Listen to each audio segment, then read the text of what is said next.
کہ آپ اتنے سخی فیاض اور اخلاق دے اتنے اعلیٰ معیار پہ ہم کہ جناب امام ابو حنیفہ جا رہے تھے رستے میں نا گلی میں، تو کیچڑ تھا، جیسے بارش ہوئی ہے کیچڑ بنا ہوتا ہے، پانی کہ آپ کو ٹھوکر لگی تو آپ کے پاؤں سے کیچڑ اٹھ کے ساتھ والی دیوار پہ لگ گیا۔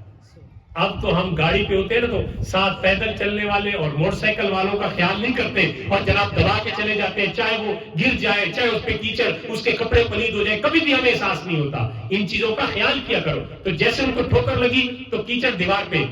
اب حضرت امام ابو حنیفہ، اب ان کی دیکھے نا اللہ نے مقام دیا تو ان کا کام کا عمل کیسا تھا، کھڑے ہو گئے، پریشان ہونے لگے، پریشان۔ دو چار شاگرد بھی ساتھ تھے، پریشان سوچ کے کہ اب میں کیا کروں، اتنا بڑا میں نے نقصان کر دیا کہ کسی غیر کی دیوار کو میں نے گندا کر دیا۔ اب سوچ رہے تھے کہ اگر میں اس کیچڑ کو کھرچوں، اس کو ادھر سے ختم کروں تو دیوار کا رنگ خراب ہوتا ہے، اگر رہنے دوں تو دیوار گندی ہوتی ہے، یہ تو مجھے نقصان گناہ ہو گیا۔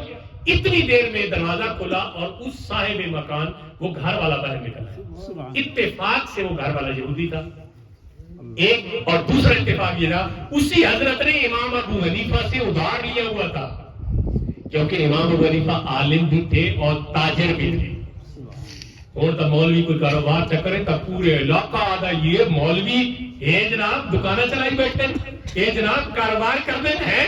کہ امام ابو حنیفہ رحمۃ اللہ علیہ بہت بڑے اپنے دور کے سب سے بڑے تاجر تھے اور پھر لوگوں کو ادھار بھی دیتے تھے۔ اب جیسے نکلا نا اس نے سمجھا کہ آج بات کھٹ گئی، ادھار منگنا والا بوئے تے آیا کھڑا ہے، وہ اپنی طرف سے ڈرے یہودی کہ یہ ادھار لینے کے لیے میرے دروازے پہ، اور آ کے کہنے لگا، عذر پیش کرنے لگا کہ حضرت میرے پاس بس میں دیہڑی نہیں لگی، میرے پاس پیسے نہیں ہے، میں نے ادھار دینا۔ آپ نے فرمایا یار اس بات کو چھوڑ، پہلے یہ بتا کہ یہ میں چل رہا تھا اور ٹھوکر لگی تو تیری دیوار پہ کیچڑ چلی گئی، اب اس کا حل مجھے بتا کہ یہ میں صاف کروں تو دیوار خراب ہوتی ہے تیری، اور اگر نہ کروں تو گندی ہوتی ہے، گناہ مجھ سے سرزد ہوا۔ اب یہودی تھا، لوگ پہلے یہ نہیں کہنا پڑتا تھا او یار تو غیر مسلم کلمہ پڑھ ہے، پہلے غیر مسلم اگر ہوتے تو وہ دیکھتے کہ مسلمانوں کے عمل کیسے ہے تب وہ کلمہ پڑھ لیتے تھے۔